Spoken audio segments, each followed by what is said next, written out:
Your Excellencies, and there are quite a number of them here, representatives of foreign governments, Governor, ministers, commissioners, distinguished ladies and gentlemen, good morning. We are fortunate today to have a fantastic assemblage of people who are going to discuss the African Continental Free Trade Area.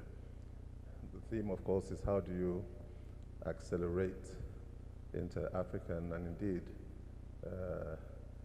global trade. As I said, we're fortunate to have a fantastic panel. I'm going to introduce them when they come up, but I'll just ask them to please, those of them who are physically present, to come forward as I call their names. And we have two people who are going to be joining us virtually.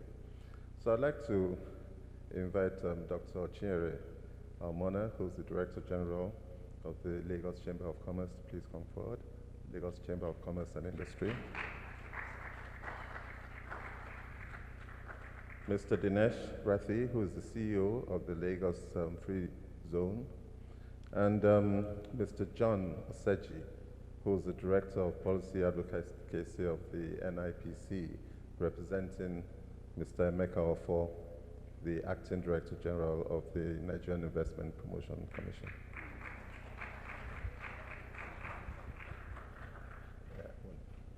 We have joining us virtually Mr.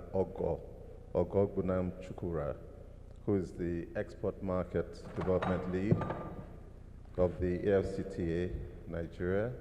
He is the man on the hot seat. And we also have joining us virtually Dr. Amy Jadesimi, who's the CEO of LADOL Free Trade Zone. And so we have quite an eclectic group of panelists who are going to share their experience with us.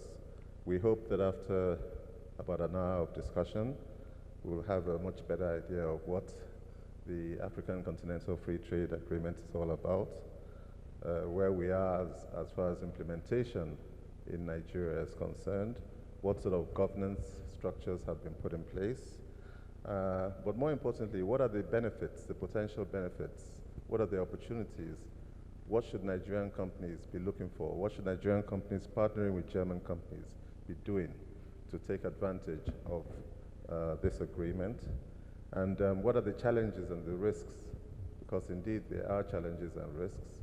And finally, as the commissioner from Lagos State said, it's not just theoretical. We want our panelists to give some feedback to the regulators, feedback to the legislators, feedback to our guys, that we too have a voice and we also have a view. So that is the objective, and it gives me great pleasure, therefore, to introduce, first of all, Mr. Ogoebunam Chukwurah, the Export Market Development Lead of AfCFTA. Very, very quickly, I'd like them all to talk about their organizations, but before they talk about their organizations, we'll talk about them. So Mr. Ogo is an international trade development specialist. His experience covers implementing export growth strategies, especially in agriculture and agribusinesses and their cultural business chain, value chain. He has developed competencies in international trade and logistics, supply chain management, etc. He has worked both in the private and public sectors with stints at NEXIM and USAID supported projects. He currently serves as the Export Market Development Lead with the National Action Committee on African Continental Free Trade Agreement in the Secretariat. And he's part of the technical team with the responsibility to position Nigerian businesses to trade and win in an expanded market. So like I said, he is on the hot seat, and he's on the hot seat speaking from Abuja. Here, sitting right next to me, and I'm very fortunate to have her sitting right next to me, is Dr. Chinyere Almona. She's the current Director General and Chief Executive of the Lagos Chamber of Commerce and Industry. It was founded in 1888, and it's the foremost chamber of commerce in West Africa. Before joining the LCCI, she was a director at PricewaterhouseCoopers. She led the Corporate Governance and Risk and Compliance Desk. She has a specialist MBA in corporate social responsibility from Nottingham, and she's a fellow of so many institutions, especially that of the Institute of Chartered Accountants of Nigeria. She's an honorary fellow of IOD, Ghana. And actually, she is the first female CEO of the chamber. We've had a female president, but she's the first director general, and she brings extremely.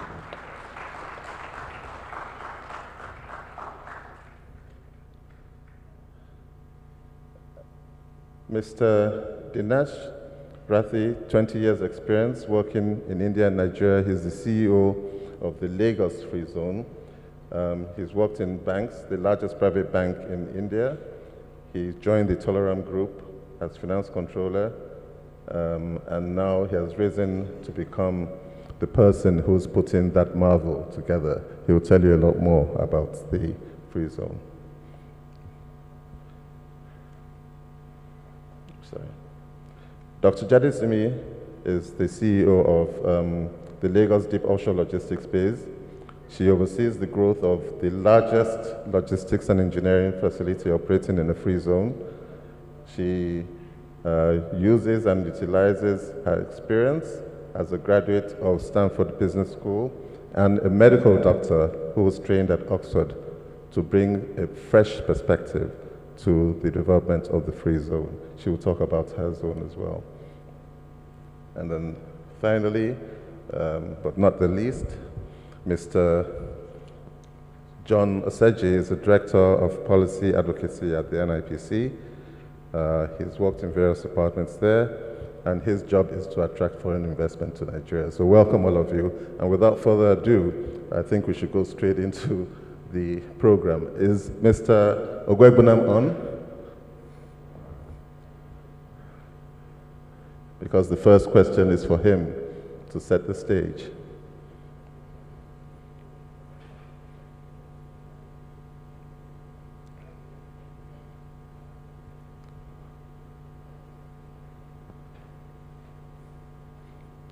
Well, while we're waiting for him, let me ask Dr. Chinyere a question. You run the largest and one of the oldest chambers of commerce in Africa. I'd have liked Mr. Ogoebunam to give us an overview of what the African Continental Free Trade Agreement is all about. He'll probably come on in a few minutes. Oh, there he is. Okay. Mr. Ogo, the question is for you. It appears that many people, many stakeholders, and many participants in the economy are still not familiar with the African Continental Free Trade Agreement. Can you please tell the audience what the objectives are, what it is, what are the expected benefits to come to Nigeria, and what are the structures that have already been put in place?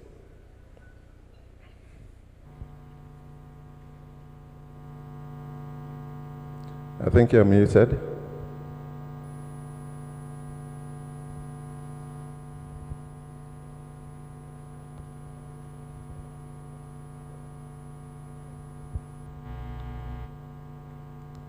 You're still muted. I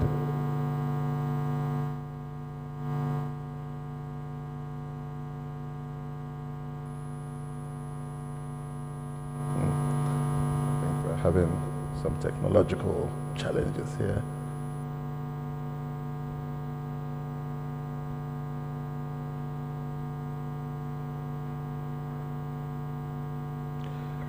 While we're waiting for him, let me go back to you, madam. You run the largest chamber of commerce in West Africa. You are the heart of small, medium, and of course some large enterprises. Are your members ready? Are they aware of the sweeping changes that are about to take place in the economy? And what is the chamber doing to position them? Thank you, Fubara, for that question. First of all, thank you to the organizers of this forum.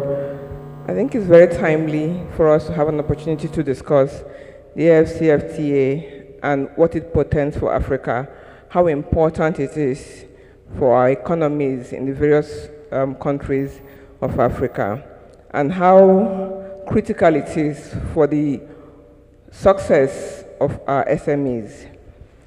For us at the Lagos Chamber of Commerce and Industry, one of the things that we do, in addition to our flagship advocacy, is to provide an avenue for small and medium-sized businesses to build capacity around very topical issues, around very important business matters.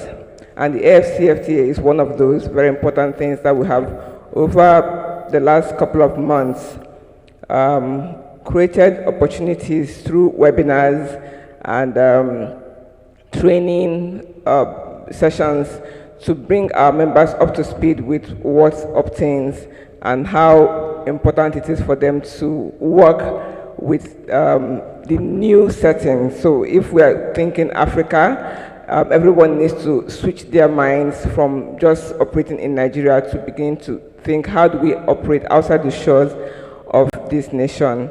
There are so many challenges, of course, and one of the ways we build capacity is helping you understand what the challenges are and how to ameliorate those challenges. Helping them to really explore business opportunities outside Nigeria, but not just to exploit, but to take advantage of the agreement in terms of deepening their networking and relationship with partners across the border. So it's important to build capacity, it's important to create awareness and sensitize them to know what is coming and how to take advantage. I would like Ogoebunam to really tell us what the National Action Committee is doing, because I think that there's a lot of, we can only pass on information that we know. There are lots of other things that the market needs to understand.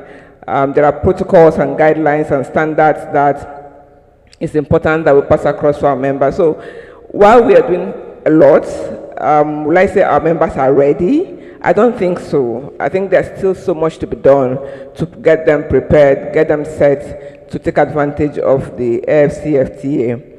The other thing also is to create because we create and facilitate inward and outward trade, we help them to create partnerships with businesses in different sectors. At the Lagos Chamber of Commerce and Industry, we kind of mirror the economy because we are structured around several economic sectors. We actually have about 28 sectorial groups, and through those groups, we can form specific partnerships in different sectors across the region. Thank you very much. Is Ogo back now? Well, while we're waiting for him, let me quickly just put some context, especially for our visitors, about the agreement. In a very, very, very quick nutshell, it's the African Continental Free Trade Agreement creates a free trade area that creates a single market for trade in goods and services between the 54 African countries. It promotes free movement of persons within the African continent, and it's said to be the largest free trade zone or free trade area since the development of the WTO. The African Continental Free Trade Agreement does not act in opposition to existing regional agreements or to the objectives of the WTO. It adds and enhances it. Now, it came into force 30th of May 2019 with 22 countries depositing instruments of ratification. The operational phase of the agreement was officially launched in Niamey 7th of July 2019. The objectives, as previously stated, are to liberalize trade progressively, eliminating tariffs and non-tariff barriers, to establish cooperation on investment, intellectual property, and competition regulations, to enhance economic integration on the continent, and to create a single market for free movement of trade, goods and services and persons. It is governed by 5 operational instruments: rules of origin, an online negotiating forum, monitoring and eliminations of non-tariff barriers, a digital payment system, and the African Trade Observatory. The Secretariat is located in Accra in the Republic of Ghana, and its coverage is 1.2 billion people, and we're looking at a gross domestic product of about 2.5 trillion, and about 4 trillion in spending and investment. So that gives you a broad overview. I'll now go to Mr. Aseji of the Nigerian Investment Promotion Commission. Your job is to promote investment, inbound investment, and also to help in the development of infrastructure in Nigeria. Are you ready, and what is the NIPC doing as far as making Nigerian companies ready for active participation in this agreement? Thank you, Mr. Moderator.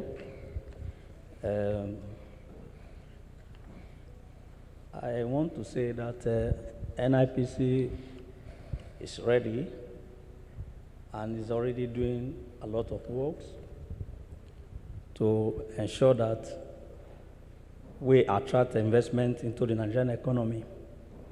First of all, we are a member of the National Action Committee, and we deployed 2 staff to be working with them permanently, and they've been moving from state to state, zone to zone, carrying out sensitization programs, sensitizing the Nigerian stakeholders on the activities and activities of the committee, as well as how Nigeria will benefit from the AfCFTA agreement. So in that regard, we're already supporting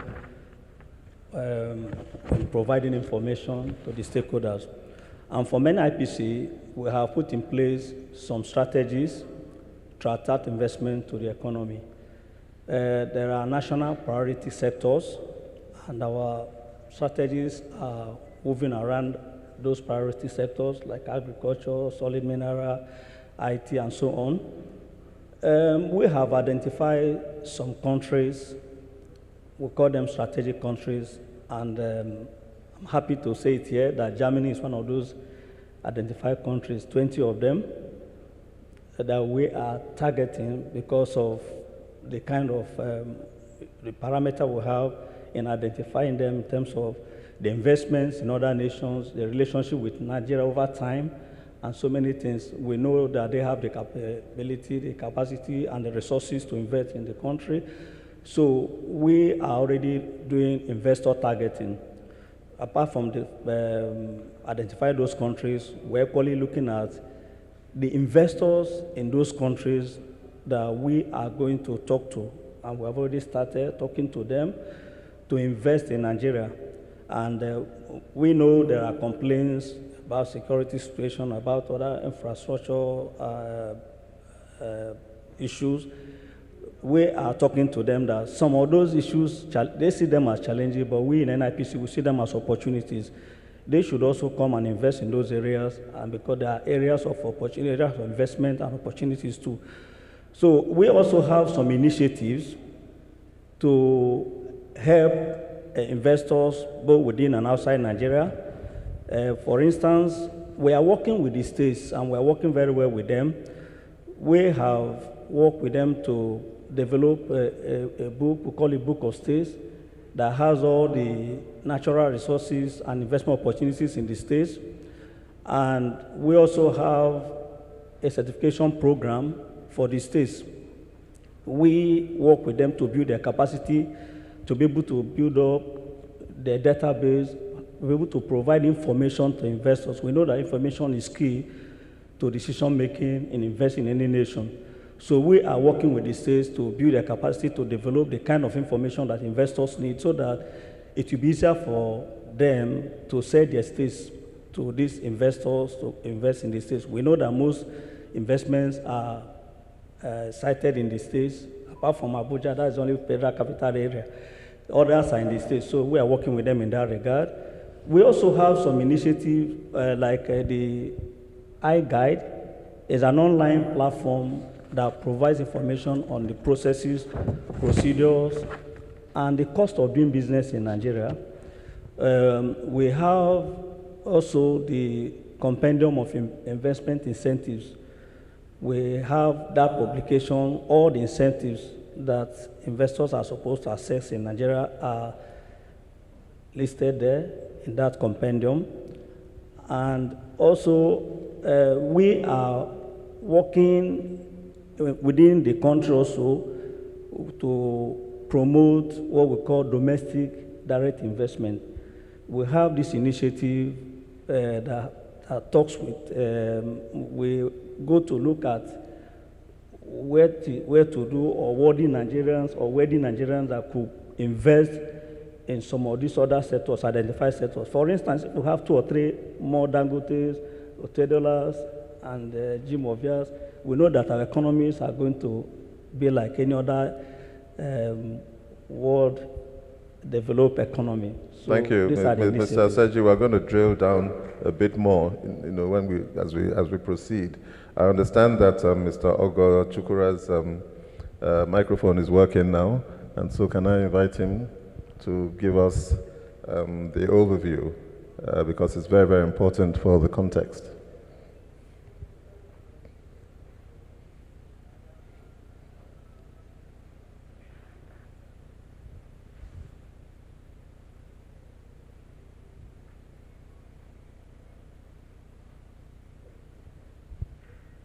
No? He's gone off again. Let me invite Mr. Dinesh, Rathi, the Lagos Free Zone, and an investor that has actually, you can see it, they are committed to Nigeria, they are best in class. Could you please tell us what you're doing in the Lagos Free Trade Zone, and just in general, can you also share your views of what you think the free trade zones can do in terms of the implementation of the AfCFTA? Thank you, Mr. Fubara, and good morning to everyone. So at a fundamental level, the free trade zones in any country and the regional agreement serve 4 common purposes, right? One is building capacity through investment and facilitating cross-border trade. It helps to build regional value chains, and it enhances ease of doing business. So at a fundamental level, I think there is a complete alignment between any regional agreement and the special economic zones role as far as achieving that common purpose is concerned. And the free trade zones in Nigeria have worked on all 3 out of the 4. The 4th one, which is the cross-border trade, hasn't been achieved to the extent it should have been. So AfTA will help to fast track and achieve that purpose as well. In terms of how the free zones can play a role to achieve AfTA, I think there are 2 ways. One is free zones are already ready in terms of all the ingredients which are needed for players in the space to benefit out of AfTA, which is, it has all the right infrastructure, most of the zones. The ease of doing business is present, and the AfTA, once it lifts all the barriers, the trade and non-tariff barriers, then it will become an easy play for operators to use the free zones and use that as a hub for their intra-Africa trade. So the early adopters, like you have in the technology space, the same way, the special economic zone can be the early adopters. The second way the SEZs can really help, or free zones in the country can help, is by hand-holding the operators who operate within their zones. Because the processes are already streamlined, most of the regulatory agencies are already operating within the free zones.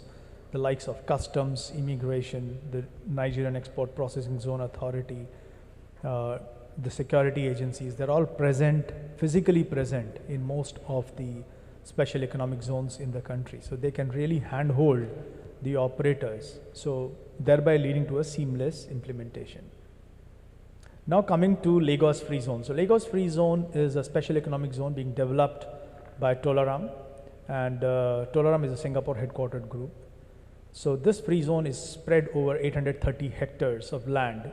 It's an integral part of the Lekki Free Trade Zone area, which Honorable Commissioner had initiated in her talk.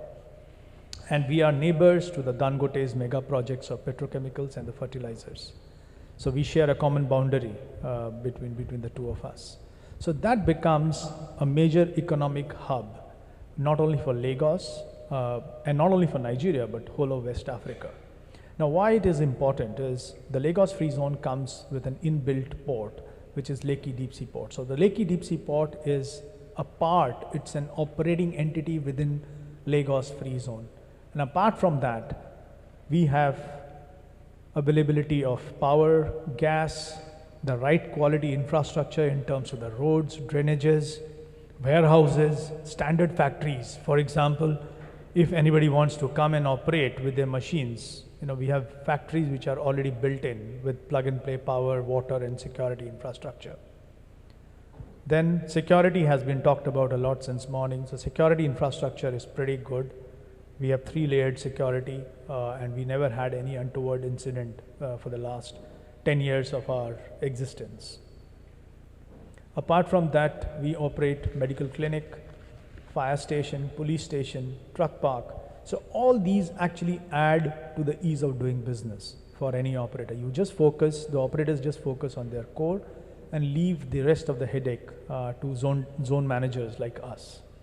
Then the presence of the regulatory agencies under one roof leads to a seamless flow of documentation and oversight from the government aspect.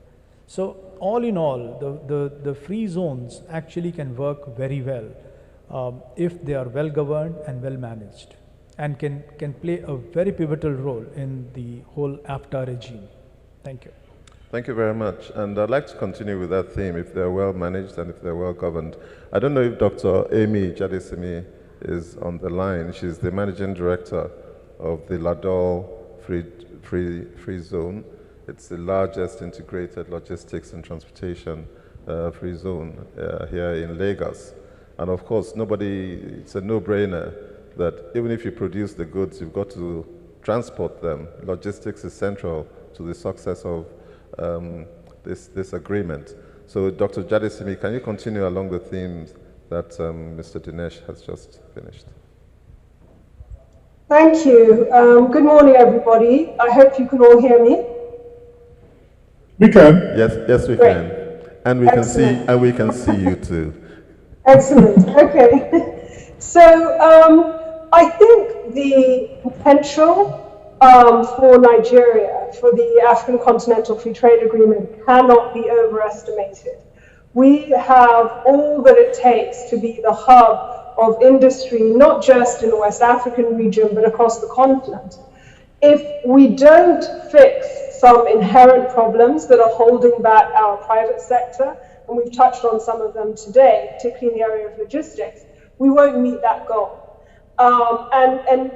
Nigeria, I think, has been one of the countries that has been very vocal about the risk of this agreement allowing Africa to be a dumping ground for international products. So the aim here is to achieve Made in Africa.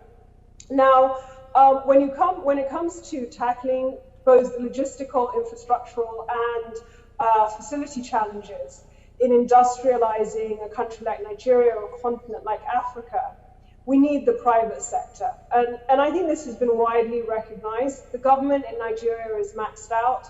The government is about 99% of the market. Government can't create any more jobs. If we want to be in the G10, and we can be in the G10, we need the private sector in Nigeria to be as big as the public sector. And special economic zones are a great way to achieve that. So in LADOL, we've attracted just under $500 million of investment. We built the only fully integrated logistics space in West Africa, halving the cost for deep offshore support. We operate 24/7, including right through COVID. And we also have within the zone the largest fabrication and integration shipyard in West Africa. So private sector can do it, but it's really hard. LADOL is an indigenous developed zone that started 20 years ago. So it took us 20 years to get here, and we had to overcome a lot of barriers. One of the biggest challenges, aside from attracting investment into Nigeria, is also the fact that we have an unstable regulatory environment, not just in Nigeria, but across the continent. So one thing I think we have to focus on is the need for a stable and reliable regulatory environment that enables free zones across countries to trade with each other. I was privileged 3 weeks ago to join the JIZ and the World Investment Forum to launch the Handbook for Special Economic Zones in Africa. And that's a policy document that sets out standards and examples of how free zones should perform in order to optimize industrialization and therefore ensure that this Continental Free Trade Agreement is driven by Made in Africa, and we have the same sort of economic growth and prosperity as Europe had after the Second World War when they became the EU. So in summary, I think free zones are key. I think having a stable regulatory environment and a pan-African regulatory environment, which JIZ Handbook is helping with, and I think having private sector be encouraged and supported to create the infrastructure and facilities we need to industrialize is all keys to making sure that we create a prosperous Africa.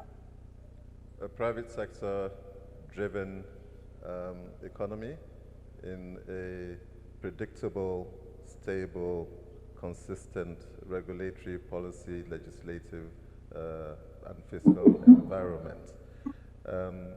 Ogo, are you on the line now?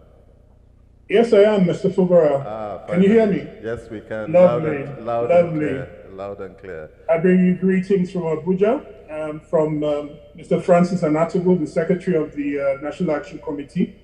He would have been here, but he's currently engaged in another assignment. My name is Ogoebunam Chukwurah. I'm the Export Market Development Manager with the Secretariat of the National Action Committee. And it's a bit fortunate because a lot of our presenters have essentially captured and set context for the conversation that we're going to have today.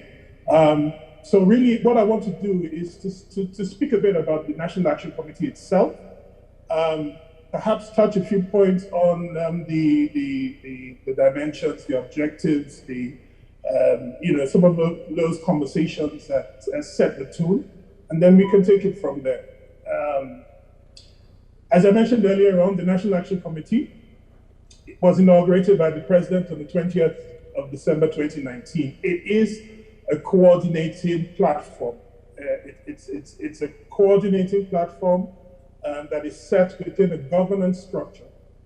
That governance structure helps to ensure that we are able to coordinate activities of MDAs, essentially all of government, the private sector, and other stakeholders to successfully execute AfCFTA readiness interventions, that some of which were identified in the Impact and Readiness Assessment Report that was done in 2019.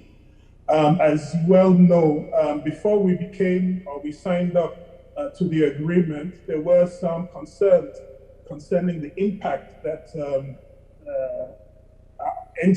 our entry into this agreement would have on domestic production.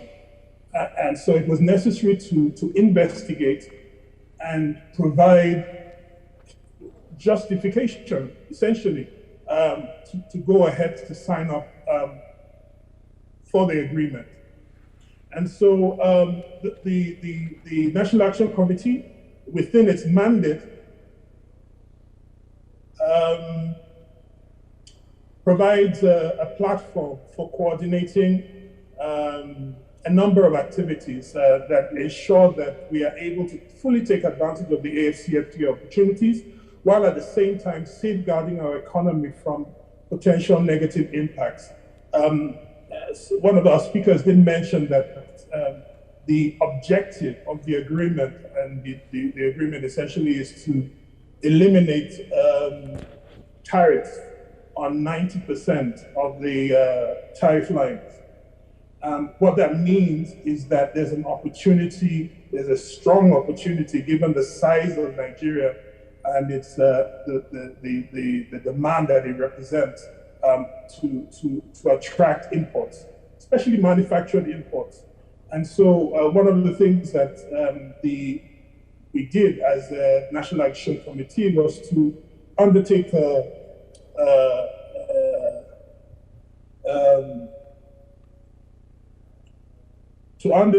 a safeguard assessment, and I'll speak to that later on.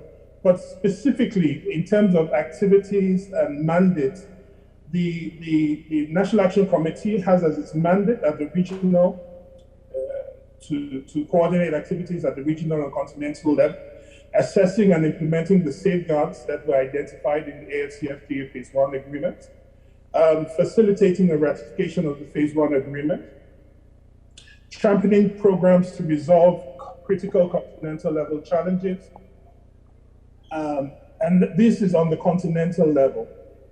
But on a national level, our activities are focused around facilitating productivity and production capacity enhancement, especially for priority products and services, growing export trade capabilities of Nigerian businesses, facilitating improvements in the trade-related infrastructure, especially critical infrastructure like power, roads, ports, and ports, thereby addressing the issue of logistics, which has been mentioned earlier on.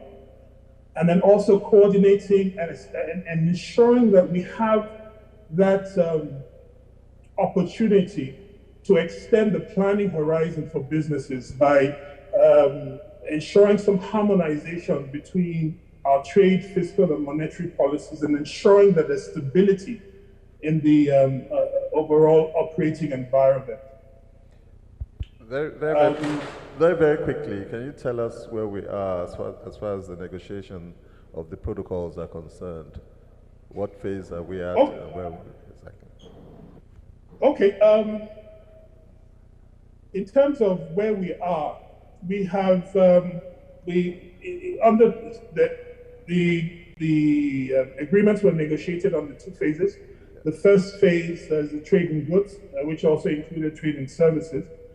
And then the second phase, which commences with the protocols on investment, competition, e-commerce, and a few other areas.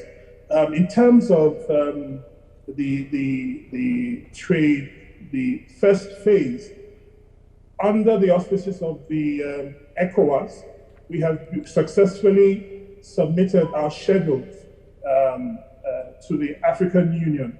The schedules are essentially determines which product lines we have agreed to liberalize, which product lines are still to be placed on the sensitive list, and those that will remain will not be liberalized over the next 10 years. Now, we are yet to receive feedback from the African Union, and it's not just Nigeria, it's actually a continental state of affairs. Those schedules and the advice that will allow our operators determine which product lines are approved under the liberalized list, which product lines are still under the sensitive list, and therefore will attract imports if they are imported, if they are brought into the country. That communication is yet to reach us from the AU, and as soon as we get that, it will be made public and communicated to the customs authority for implementation. Now, so that sets the framework for the negotiations on the trading goods, and the negotiations under the second phase have commenced, and they're currently ongoing. The protocols are yet to be fully developed. And so that essentially sets the framework for where we are in terms of the state of play. State of play. Thank you very much. And let's go from the theory, from agreement to the reality, to the shop floor.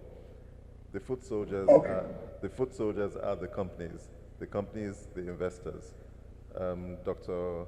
Chinyere, you represent the organized private sector. I mean, I'm sure my people in Nasima also say they do as well.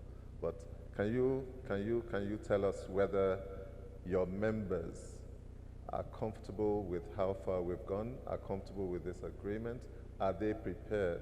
Can they compete in a fair environment? Does the Nigerian government or the Nigerian policymakers create an environment that allows them to promote their trade in partnership with investors like those who have come in from Germany? There are multiple questions in this one question. Well, choose whatever part of it you want to answer. Ogoebunam described some of the things that they are doing, some of the schedules of concession, of standards that they have passed on to the EU. I will say that the process is very slow. So we signed this agreement in January, and a lot of businesses are waiting, they're raring to go. But then there's like a roadblock because some of these approvals have to come through, then be disseminated to businesses, they get to understand it, and then they begin to implement. So there seems to be some delay in the system to get things going. And when we think about the kind of sensitization and enlightenment that should be done, I think the fact of this delay and some of the implementation protocols not being ready, therefore sensitization isn't as robust as it should be with businesses.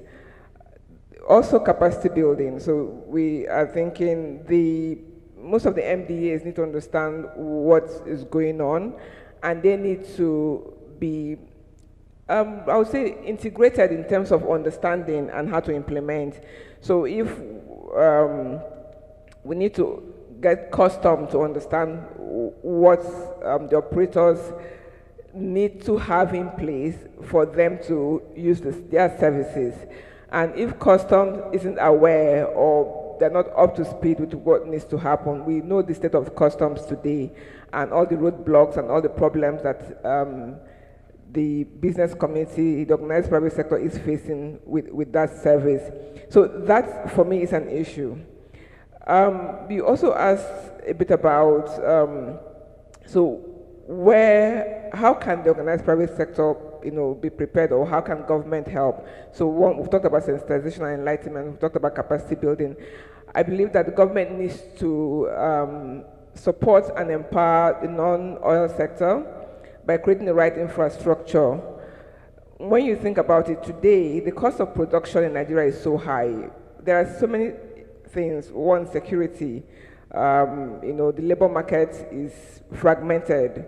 And so if the cost of production is high, then we can't be competitive outside the borders of Nigeria in terms of pricing. That's why you have, people relying on export from other continents because our production here in Africa isn't competitive. Also, if you think about some of the non-tariff barriers, so logistics is a big issue. Even we want free flow of goods and people, across Africa. Sometimes for you to travel from one African country to another African country, you have to go to Europe, then come back, and this creates real problems for businesses to interact across the border. So some of this we have to deal with, and I'm glad that the National Action Committee is, that they are working on it. I pray that they are a bit faster, because as we end the calendar year and start the new year, businesses who want to get going with the COVID, hopefully, shifting away and the economy is opening up, we need to start to gain traction around the agreement. And I hope that the National Action Committee and all the other MDAs are up to speed with what is required so that the organized private sector can get to do business. Dr. Jadesimi, how do we leapfrog using technology as an enabler for trade? Can you share your thoughts on technological innovations that will, one, establish global best practices and standards, and two, especially in the area of delivery of logistics and transportation services, will allow us to export the goods that we do produce?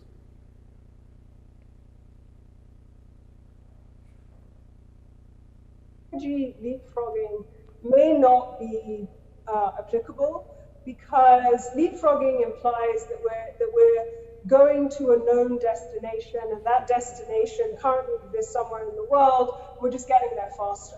I don't think that's going to be the African experience. I think we're going to create new paradigms, new ways of doing things, which may well be done in Africa for the first time, and technology will be a big part of that. So we all know that special economic zones handle a huge amount of paperwork. So from inception, LADOL was highly compliant. We had a lot of policies and procedures, ISO 9001, 45001, 18000, and so on. And we use technology as a backbone to run all of that technology and ensure that we can maintain our standards and safety. But over the years, the government has done the same thing. So you now have automated systems being used by customs and other government agencies. It's impossible for us to develop without having that sort of technology backbone built into our companies. And not only because it gives you that efficiency and quality, but also because it allows us to scale rapidly, despite the fact that we're either doing something that has never been done in Nigeria before, or that has never been done in the world before.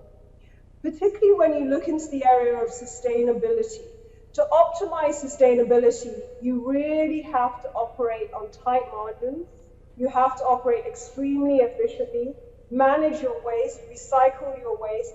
All of that requires processing a lot of data. And in Nigeria, we're dealing with highly intelligent, hardworking, young people who aren't very experienced because we haven't created enough jobs for them yet. Technology also allows us to bring them into the workplace and get them up to speed quicker, give them access to information at their fingertips, and guide them through work instructions that are now downloaded onto an application as to how they can do their job. And highly regulated facilities such as LADOL rely on this not only to meet international standards, but to beat international standards. So number one, technology is essential. Number two, we need to develop new technology. And that's where we need to think about how are we going to create not just made in Nigeria products, but engineered in Nigeria products. We need solutions that are designed by our own intellectual capital. We're far away from that right now, but that doesn't mean we can't start working on it today and thinking about how we can develop the scientists of the future, because that's the only way we're going to ensure that we create this new paradigm by engineering that new paradigm ourselves. So technology runs through everything. It's absolutely critical. And we need to move to a place where the technology belongs to us and isn't just procured by us from abroad. Belongs to us, not just procured by us. We are running out of time, even though we still have quite a number of areas we wanted to talk about. But Mr. Rathi, could you quickly just talk a little bit about the relationship between what you are doing within your zone and government and its officials, customs? Because what is clear is that it appears as if sometimes, not all the times, government is not an enabler, but is or facilitator, is actually a barrier and an obstacle. What has been your experience, and what needs to be done so that we can take advantage of the AfCFTA? Yeah, so I would respond the question, starting with the positive aspects, right? The positive aspects are there is a clear legislation in place for the special economic zones in the country, which has been, robust and stable for the last 29 years. It's a different story that it needs to be tweaked and changed to meet with the current times. But that policy framework has been stable. The government has fully backed it up, provided all possible support through the regulator, which is Nigeria Export Processing Zone Authority. The single window clearance system, which operates within the special economic zones, has worked seamlessly. In fact, the customs, the immigration, they all have their offices within the zones, and they have well supported. In fact, two of the players, I can see the names here, are operating within our zone, which is BASF and Arla. So they both are operators, and I'm sure they can vouch for the wonderful experience they would have had, dealing with the government agencies. And we work as the anchor point for them to handle all the regulatory issues for them. Now, coming to where we need the support and the help is, when I gave my first part of the response, I clearly mentioned that on facilitating cross-border trade, we haven't been very successful, and one of the central reason has been the country of origin rules under the ETLS, which was the Regional Trade Agreement, excluded special economic zones. So which meant we were treated as if we are a Cameroon or a Congo or DRC as far as the West Africa is concerned, which I think was a flaw.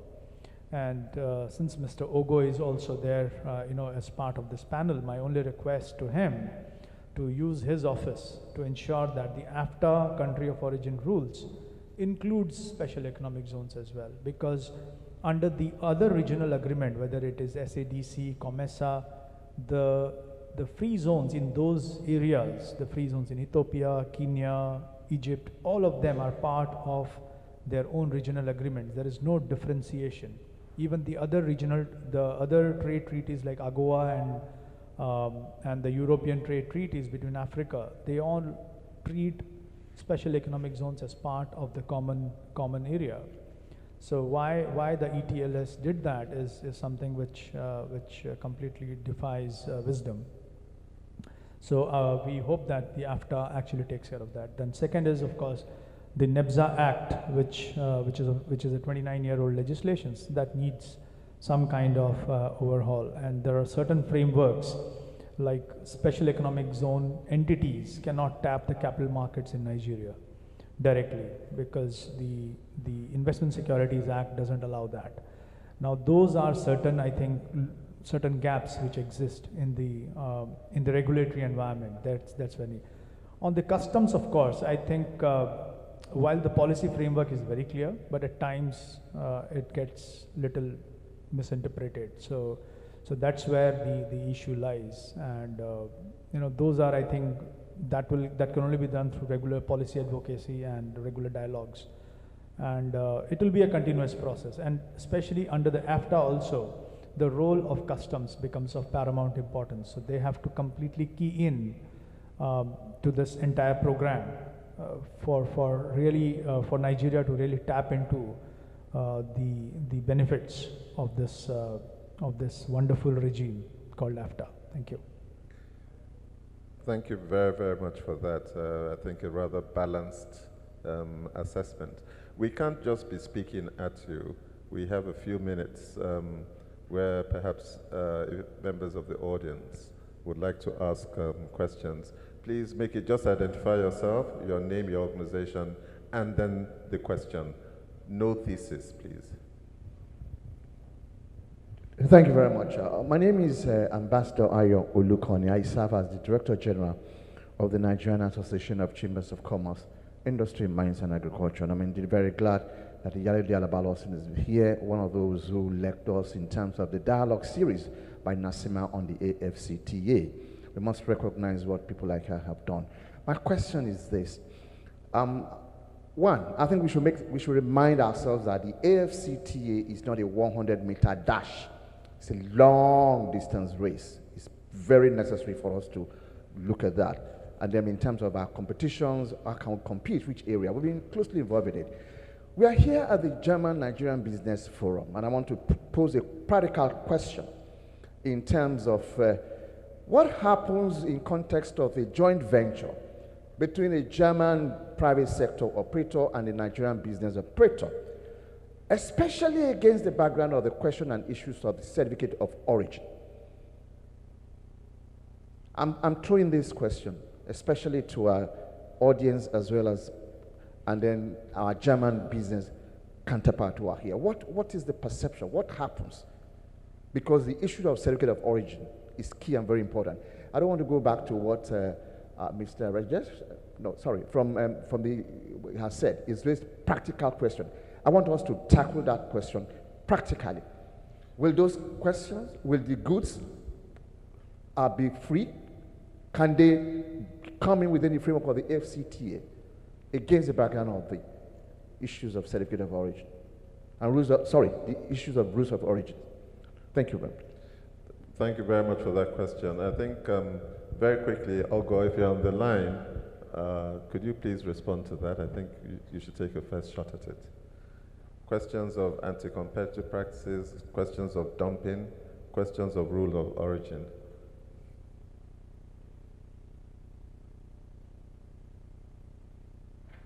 You're muted.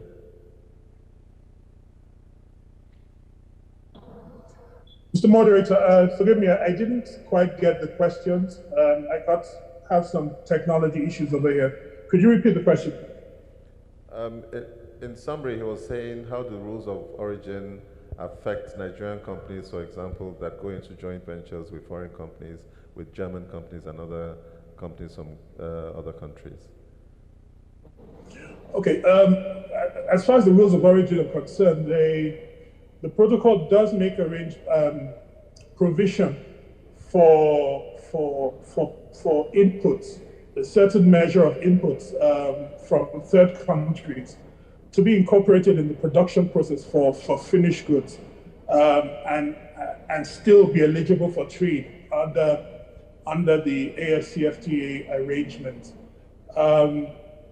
However, the specific, I believe it's 30%, the specific percentage of foreign inputs that are calculated in the value of the final product need to be below a particular threshold to allow them to be considered as being made in Nigeria. However, having said that, there are great opportunities for partnerships with German companies, foreign firms, to position themselves in Nigeria and take advantage of our local supply chain to substitute some where inputs are currently being from third countries. Action committee to develop to ensure that our local production is able to scale and meet the requirements of specific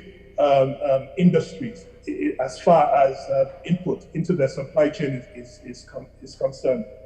I don't know whether that answers the question. Well, I think it's certainly a beginning, and I'm going to ask Dr. Almona if she wants to add to that because it impacts directly on her members.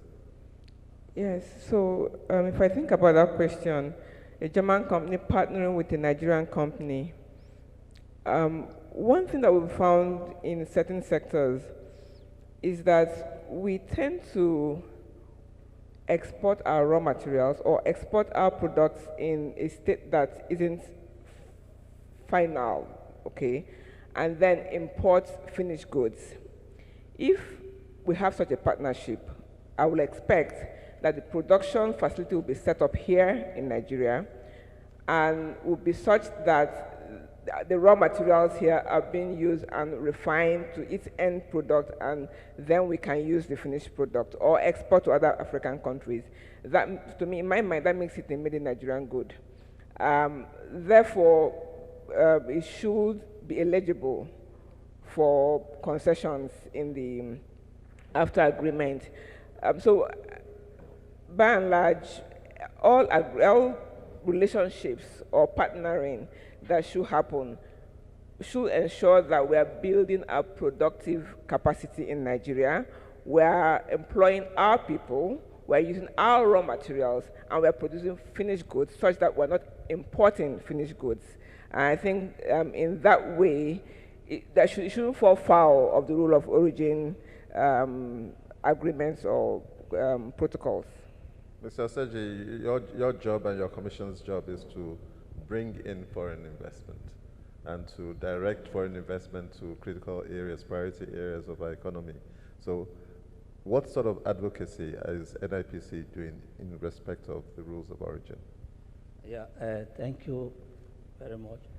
I want to, first of all, let us look at what's the reason behind the rule of origin in the AfTA agreement is to encourage the development of our local industries. And if whatever we're going to do will not address that, then we may be seen to not really gaining from the agreement. First of all, let me talk on the German-Nigerian relationship. We have to know, first of all, I think the minimum percentage of input into production of any product to be able to sort of move freely to be within the free zone is that it must be up to like 30%. So if we will encourage the German investors and the Nigerian investors that are already existing to up their input from the local resources so that it will meet the standard, it will now be able to meet that rule of origin requirement. Then, if we are going in looking for investors, we also, the AfTA agreement is already in existence, and any company coming in to invest in Nigeria and Africa must take note of that. We'll always explain that's why we're always going for investment that add a lot of value to our system, because we need the investment to be able to create jobs, to be able to utilize our raw materials. For long, even in the government and the NIPC, we are not happy that we're exporting everything. When we export raw materials, we're exporting our gains, our labor force, and so on. So we encourage them to come and invest and make input up to that level. Thank you. Thank you. Thank you very much. Can we have Madam, your hand was up a minute ago. Yes.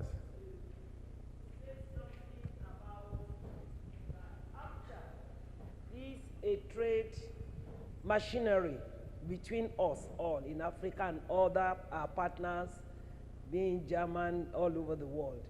But there is something we are still missing, and that is the single currency that can make this thing possible for us. Like what they have done in Europe, using euro. If I have to come now and change my naira to CD, to rand, and all this, which means my trading will be having a stumbling block. So let us, all these hands be on deck, that all our efforts are not in vain, to have the same currency like what Europeans are doing using euro. And then we can have a single currency that makes the trade of AfTA be accessible to everyone. Thank you. Thank you very much, ma'am. If we are to respond to that, I think we'll take the whole day and still have a lot more to say. But it's a very important point, and I think it's well said and well recognized. Any other questions? Yes. Yes. Afternoon. Please identify yourself, your organization. My name is Nebsa Act. I work in the agricultural space with various companies in various capacities. But the question that I have is, I do practice intra-African trade of commodities, agricultural commodities, and I wanted to know if at this point right now, are there any benefits to me as a trader pertaining to the agreement? One of the issues the lady brought up is transfer of funds. If I'm buying goods, I have to change into dollars, then take it to the other country, they change it back into their currency. It's very complicated. So I wanted to know if there are any benefits to the agreement as it is right now. In other words, does the agreement as it is and the protocols that have been signed facilitate and improve the way you are doing your business? Ogo, I think again, perhaps you should intervene. Let me speak to that. I think we need to understand that trade is going on. Trade is going on from Nigeria, directed at African countries and third countries. So there isn't a problem. There isn't a problem with exporting from Nigeria. I think one of the things that you are asking is, even though the operational start of the agreement was January 1st, are you able to trade under the AfCFTA? And quite frankly, the short answer to that is no, because the agreements that are required to formalize that are not in place, are not yet in place, which I spoke to earlier on. But having said that, there are initiatives across board to facilitate trade, which are ongoing, and these range from the currency platform initiated by the Afrexim Bank to facilitate trade between countries. That is in place. It's the pilots commenced in West Africa, within the West African Monetary Zone, and it is functioning. It is functioning. And so that is a system that you can take advantage of to facilitate your trade and be paid in Naira, having sold your products to other countries. There are a number of initiatives that are being taken to facilitate trade, to reduce the cost and time of doing business in Africa, that are being pursued as a complement to the AfCFTA agreement itself. And those initiatives, as they come on stream, you can benefit from them, you can take advantage of them. We do not have to wait until everything is in place to be able to start to do business. And that's something that we need to come away from this. Sorry to interrupt you. So thank you very much. We're being told that we've run out of time.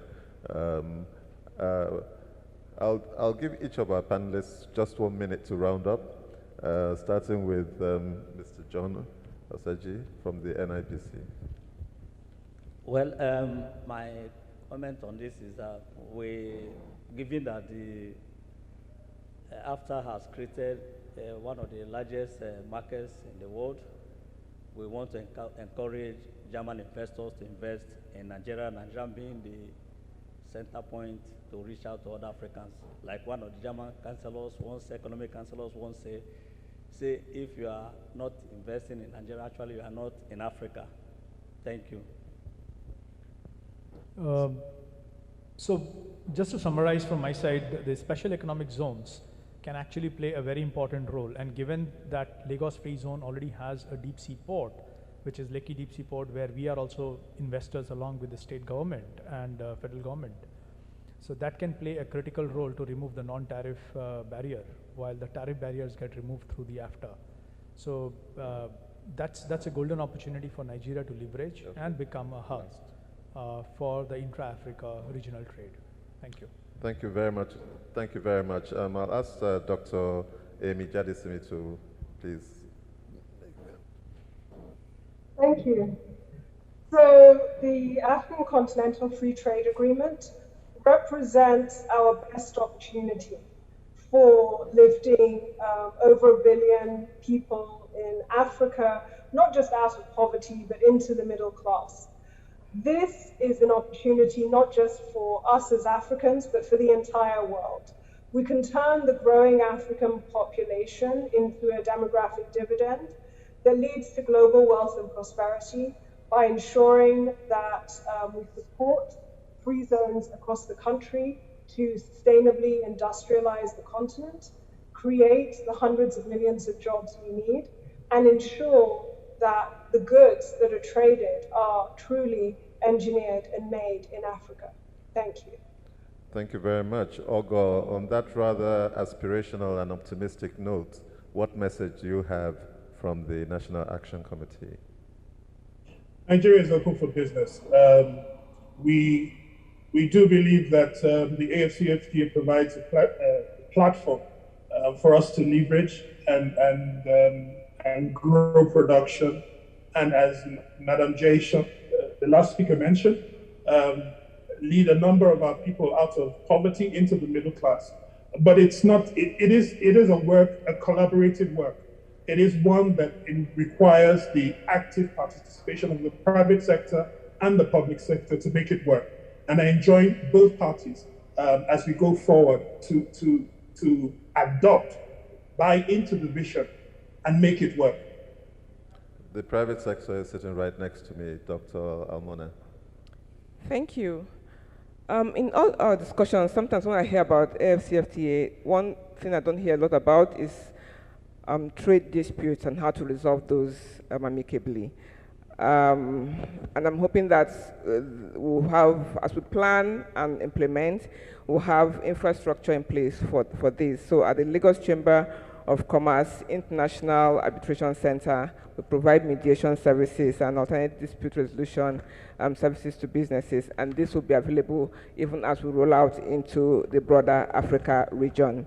Finally, I just want to extend an invitation to everyone as we talk about Africa and inter-regional trade. Tomorrow at the Lagos International Trade Fair, which started on Friday, we're having the Africa Day celebration at 10 a.m. at TBS. So please, find your way to TBS if you're interested, if you're really, really interested in Africa trade.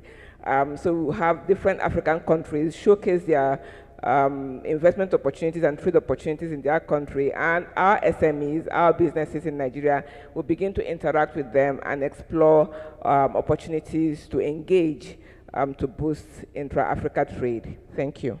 Thank you very much. Right up my own alley, there is a dispute settlement mechanism. It's established pursuant to Article 20 of the AfCFTA agreement. It applies between state parties and not between individual companies. And indeed, I sit on the board of the Lagos International Chamber International Arbitration Center, and it's a center that I think should be better patronized, especially by members of our country. The last thing I would say is to say a very, very big thank you. A big thank you to the organizers of this forum, a big thank you to our audience who have sat patiently listening to all this. A big thank you to our visitors who've come in from far and wide into Nigeria because of how important they think this is. And most importantly, a very, very big thank you to Mr. Oseji, Mr. Dinesh, Dr. Almona, Dr. Jadesimi, and Chukwurah. Thank you all very much for your contribution and for making this panel what it has turned out to be. Thank you very much. Appreciate it.